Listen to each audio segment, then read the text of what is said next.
আসসালামু আলাইকুম। এখন শুনবেন সংবাদ শিরোনাম। লক্কর ঝক্কর বাস দাপিয়ে বেড়াচ্ছে রাজধানী, বিশৃঙ্খল চলাচলে শহর জুড়ে যানজট, সব জেনেও নির্বিকার কর্তৃপক্ষ। প্রধানমন্ত্রীর তথ্য উপদেষ্টা ডাক্তার জাহেদের সঙ্গে দিল্লি বিমানবন্দরে অসৌজন্যমূলক আচরণ, ভারতের রাষ্ট্রীয় সফর বাতিল করে ফিরলেন দেশে। যুদ্ধবন্ধে শান্তি আলোচনায় ইরান যুক্তরাষ্ট্রের সমঝোতা, শুক্রবার সুইজারল্যান্ডে চুক্তি স্বাগত জানালো বাংলাদেশ সহ বিভিন্ন দেশ, তেলের বাজারে স্বস্তি। ময়মনসিংহে ওএমএস এর বিপুল গম আত্মসাতের চেষ্টা, কাগজে কলমে উত্তোলন দেখানো হলেও রয়েছে গুদামি, সিলগালা না করেই ফিরলেন ম্যাজিস্ট্রেট। এখন শুনবেন বিস্তারিত। জানালার কাঁচ ভাঙা, সিটগুলো নেই বসার মতো অবস্থায়, থাকে না পা রাখার জায়গা, যন্ত্রপাতি সব লক্কর ঝক্কর। এ নিয়ে চলছে রাজধানীর গণপরিবহন বাসগুলো। ফিটনেস নিয়ে কারো মাথা ব্যথা নেই, চুক্তিভিত্তিক চালনায় প্রতিদিন আইন ভেঙে রাস্তায় যানজট আরো দীর্ঘ করছে বাসগুলো। রাজধানীতে বাস চলাচলে কোনোদিন শৃঙ্খলা আসবে কিনা, যাদের দায়িত্ব তারাই বা কি করছেন? উত্তর কয়েক কোটি মানুষের বাস এই রাজধানীতে। জীবিকার তাগিদে প্রতিদিন বিশাল জনগোষ্ঠী ছুটে বেড়ায় শহরের এ মাথা ও মাথা। বেশিরভাগের অবলম্বন গণপরিবহন বাস।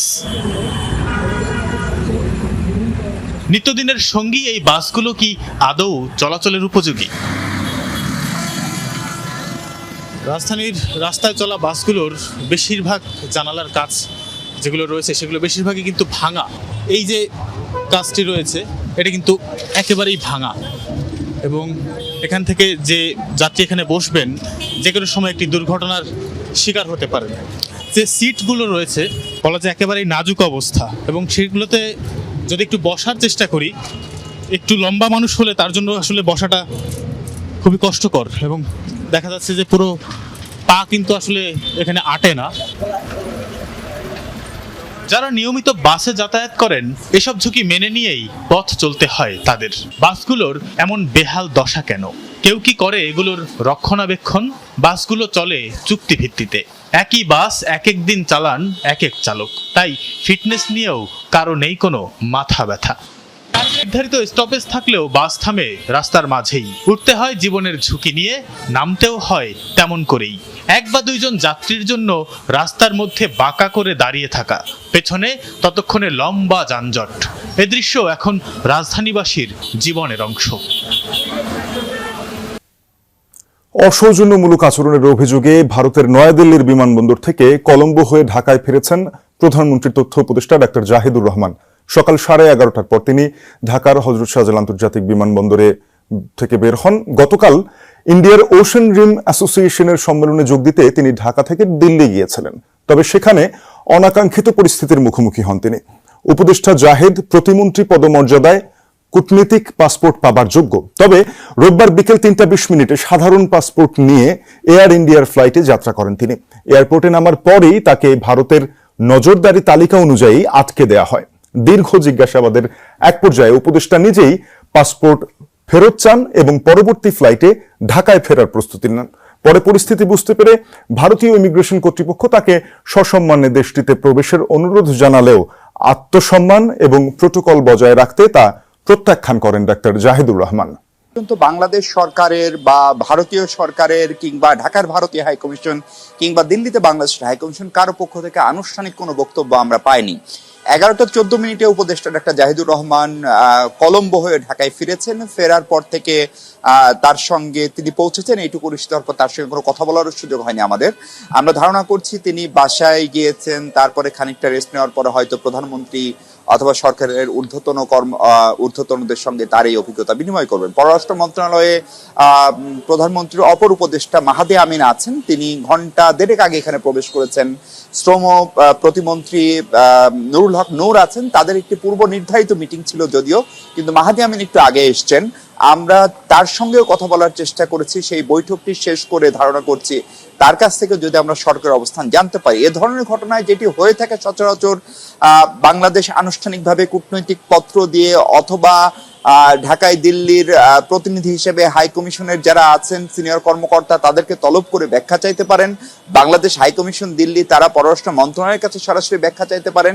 কিন্তু ভারতীয় গণমাধ্যম যে ধরনের খবর ছাপছে তাতে ডক্টর জাহিদের যে ইউটিউব চ্যানেল জাহেজ টেক সেটি আগে থেকেই নিষিদ্ধ ছিল, সেই কারণেই তাকে আটকানো হলো কিনা। অবশেষে যুদ্ধ বন্ধের সমঝোতায় পৌঁছেছে যুক্তরাষ্ট্র ইরান। শুক্রবার সুইজারল্যান্ডে অনুষ্ঠিত আনুষ্ঠানিক চুক্তি সই হবে দুই দেশের মধ্যে। এই দিনটিতেই খুলবে হরমুজ প্রণালী, প্রত্যাহার হবে মার্কিন নৌ অবরোধ। মার্কিন প্রেসিডেন্ট ডোনাল্ড ট্রাম্প নিশ্চিত করেছেন। সমঝোতা দলিলে কি কি রয়েছে প্রকাশ করেনি কোনো পক্ষই, তবে 14 দফা স্মারকের কথা জানিয়েছে ইরানের রাষ্ট্রীয় গণমাধ্যম, যার মধ্যে রয়েছে ইরানের জব্দ সম্পদ মুক্তের মতো তেহরানের বহুল আলোচিত দাবিগুলো। প্রথম ধাপ কার্যকর হলে পরবর্তী 60 দিনের মধ্যে আলোচনা হবে চূড়ান্ত চুক্তির লক্ষ্যে। দীর্ঘদিনের শঙ্কা, অবিশ্বাস, অনাস্থা আর দর কষাকষির পর অবশেষে সমঝোতা। সংঘাত বন্ধে রাজি যুক্তরাষ্ট্র, ইরান। কি কি আছে প্রথম ধাপের চুক্তিতে আনুষ্ঠানিকভাবে নিশ্চিত করেনি কোনো পক্ষ, তবে সংশ্লিষ্টদের বিভিন্ন পোস্ট থেকে ইঙ্গিত মিলেছে খসড়া চুক্তির বিষয়ে। এক্স বার্তায় পাকিস্তানের প্রধানমন্ত্রী শেহবাজ শরীফ জানিয়েছেন, লেবানন সহ সব ফ্রন্টে বন্ধ হবে সামরিক অভিযান। ট্রুথ সোশ্যালে দেয়া পোস্টে মার্কিন প্রেসিডেন্ট ডোনাল্ড ট্রাম্প জানিয়েছেন, সমঝোতা হয়ে গেছে, খুলতে যাচ্ছে হরমুজ প্রণালী। পরে আরেক পোস্টে ট্রাম্প জানিয়েছেন, শুক্রবার চুক্তি স্বাক্ষরের সাথে সাথেই খুলবে প্রণালী, শুরু হবে তেল সরবরাহ। অঞ্চলটি ঘিরে মার্কিন নৌ অবরোধ তুলে নেওয়ার কথাও জানান তিনি। ইরানের রাষ্ট্রীয় বার্তা সংস্থা মেহের নিউজ জানিয়েছে 14 দফা সমঝোতা স্মারকের কথা, যাতে বলা হয়েছে 30 দিনের মধ্যে নৌ অবরোধ প্রত্যাহার করবে যুক্তরাষ্ট্র। ইরানের আশপাশ থেকে অতিরিক্ত সামরিক উপস্থিতি কমবে। একই সঙ্গে হরমুজ প্রণালী পুনরায় চালুর পথ সুগম করা হবে। আরও বলা হয়েছে, পরবর্তী ধাপের 60 দিনের আলোচনাকালে ইরানের জব্দ থাকা সম্পদ মুক্ত করা হবে। ইরানের অভ্যন্তরীণ ইস্যুতে নাক গলাবে না, এমন অঙ্গীকার করেছে যুক্তরাষ্ট্র। ময়মনসিংহের কেন্দ্রীয় খাদ্য সংরক্ষণাগারে নির্দিষ্ট মজুদের বাইরে মিলেছে 250 মেট্রিক টন গম। তবে গোয়েন্দা সংস্থার তথ্যের ভিত্তিতে অভিযান চালালেও রহস্যজনক কোনো কারণে তা সিলগালা না করেই স্থান ত্যাগ করেন নির্বাহী ম্যাজিস্ট্রেট। এতে প্রশ্ন উঠেছে প্রশাসনের ভূমিকা নিয়ে। ঘটনা ধামাচাপা দিতে গোডাউন কর্তৃপক্ষ সংশ্লিষ্ট মিল মালিকদের বক্তব্যেও মিলেছে চরম গরমিল। এই খাদ্যশস্য ওএমএস কর্মসূচির মাধ্যমে স্বল্প মূল্যে দরিদ্র মানুষের মধ্যে বিতরণের জন্য বরাদ্দ হয়েছিল।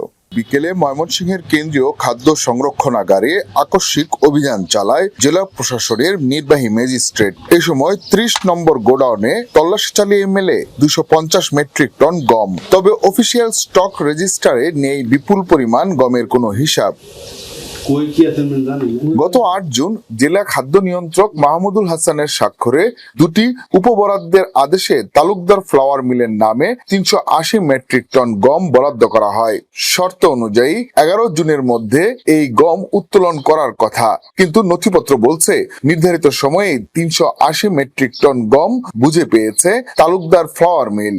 অভিযোগ, কাগজে কলমে গম উত্তোলন দেখানো হলেও বাস্তবে 250 মেট্রিক টন গম সরকারি গোডাউনেই রেখে দেওয়া হয়েছিল।